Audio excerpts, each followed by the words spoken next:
You'll never become a real guitarist if you don't nail your rhythm playing, because the real deals can fill in any role and make a band sound better because of what they're doing. But why should you listen to me?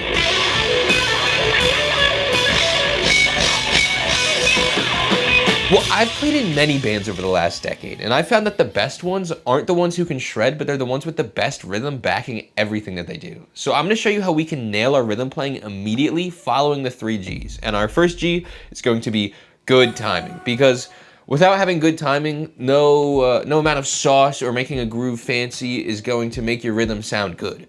We need to have that nailed, perfect pocket of just playing consistent timing to be able to do the more fancy things. And I'm gonna be honest, this isn't the most fun thing to get down, but it's one of the most important things you can actually do for your playing is make sure your timing is good. One of the most limiting things I see guitar players do is assuming they have good timing, even though they've never actually practiced with the metronome, because if your timing is only based on your internal sense of time, you really have no clue if you're playing with good time or not, until you have like an exterior source that's holding time for you. So the metronome is one of the most powerful tools ever, and here's how we can actually use it to nail our timing for our rhythm playing.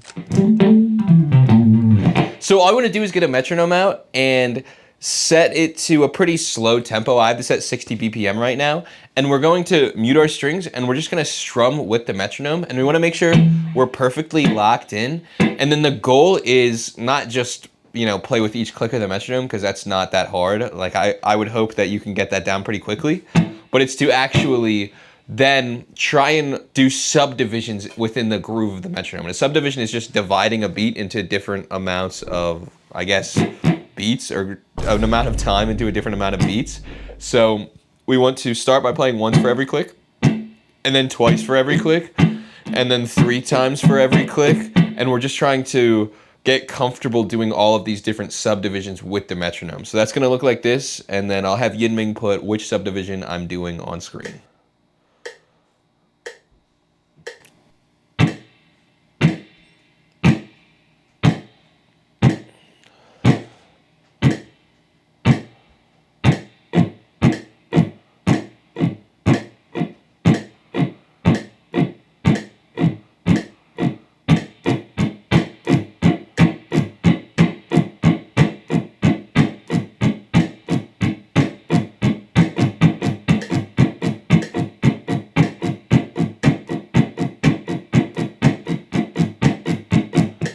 Now, the idea isn't that you have to do all of these immediately. I was just giving you a few examples of ways you could do this, and you can keep going up to trying to get it 5, 6, 7, 8, 9, however many beats between each beat you want to have.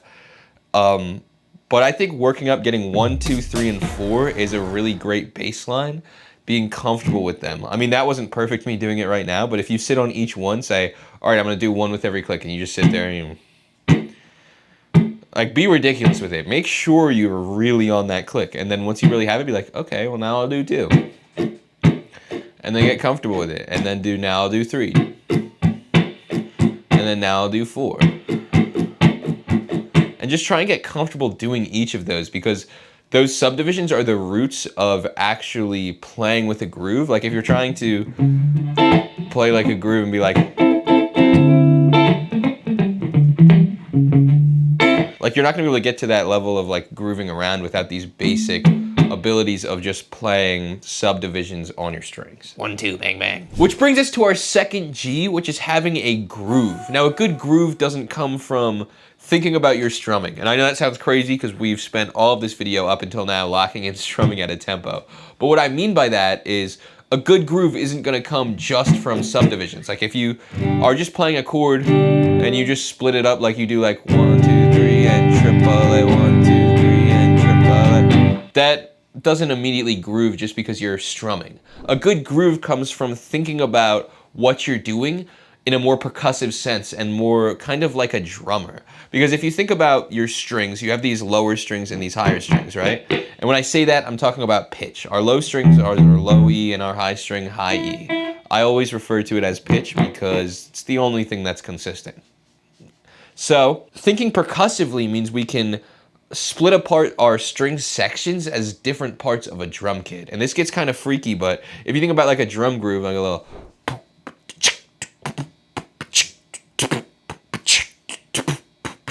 what's going on in that? I mean, my mouth, but like what I'm mimicking is a bass, and then a little hi-hat, and then a snare. So how would I do that on my strings?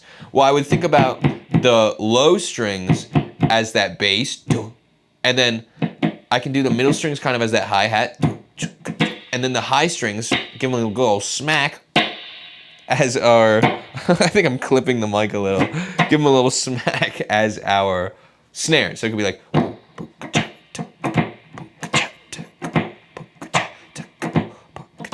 and it carries over if you're playing in a chord, like if I was playing an A chord doing that.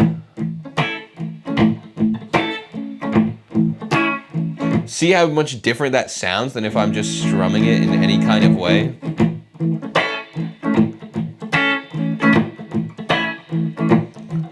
So let's try and make a little loop together here, focusing on the groove and getting into our next G coming up here. So I'm gonna do that same little groove I just came up with and just plug it into a little loop here. It's basically 8 bars, okay.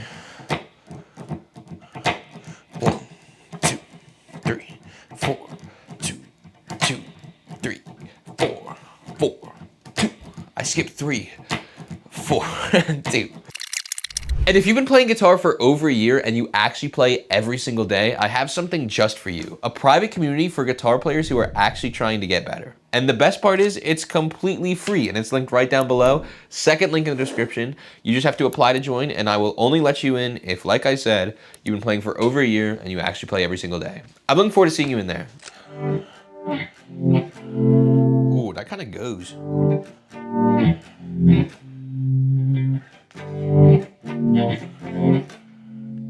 Somebody needs to take this shit away from me, brother. And our last G is harmony. Yeah, it doesn't start with G, but you know what?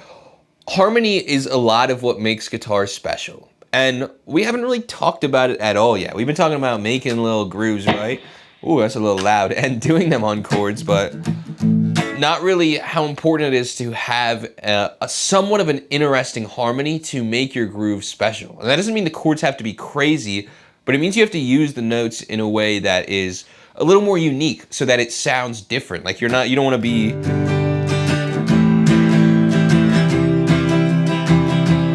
maybe you do. That's not really my style. I like to shoot for things that people can really dig into. So for me, when I'm making a chord progression, I try and think about like, how can I use a little bit of sauce on it to make it stand out? So like if I'm playing G, A minor, and C like I was just doing, right?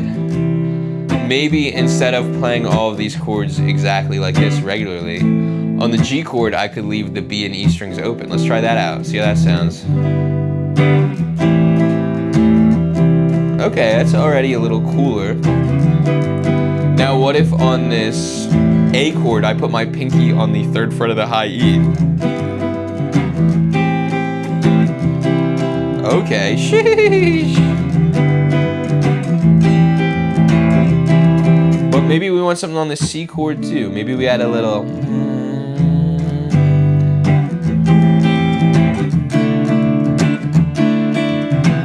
Or maybe I want like. I like maybe switching between those two.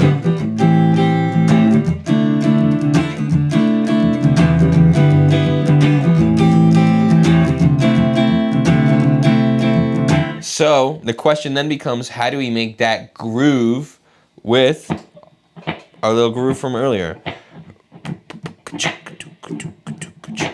So we want to think about that harmony and how we can emulate that groove on our chords to make it sound more more characteristic. So let's throw it onto the loop really quick. We'll let it go around a little bit. I think we're only gonna let it go like halfway because it's the same thing.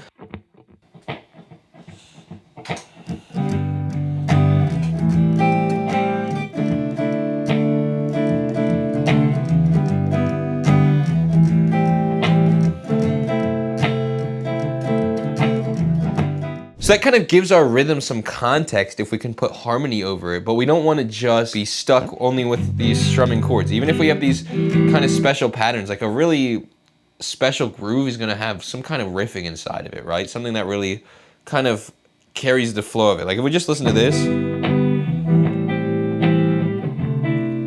mean, there's a flow to it, but it almost needs like a bass line or something. And if you don't have a bass, that's fine. You can play a bass line on the guitar.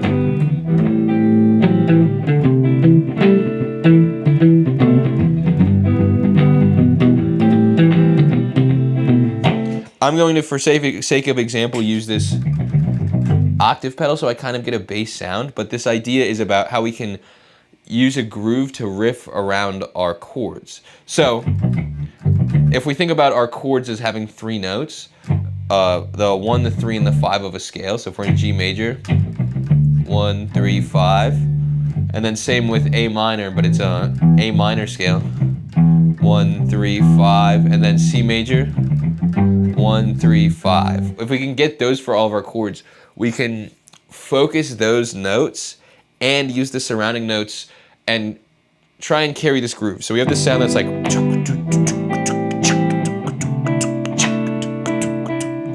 something about how to create a rhythm groove over that. I would kind of think about like mimicking that, but coming outside of it a little bit. So like boom, boom, boom, boom. So it's kind of coming outside of it a little bit, like a little.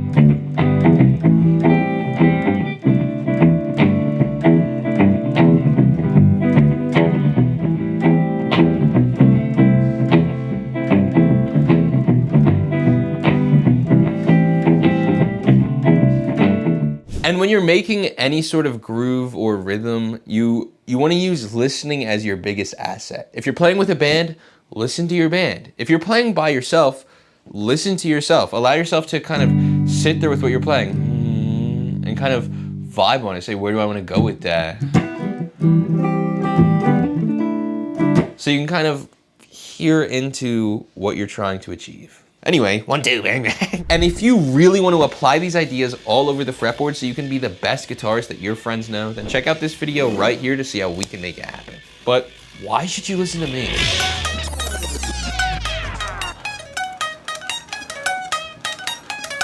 Anyway, 1, 2, bang, bang.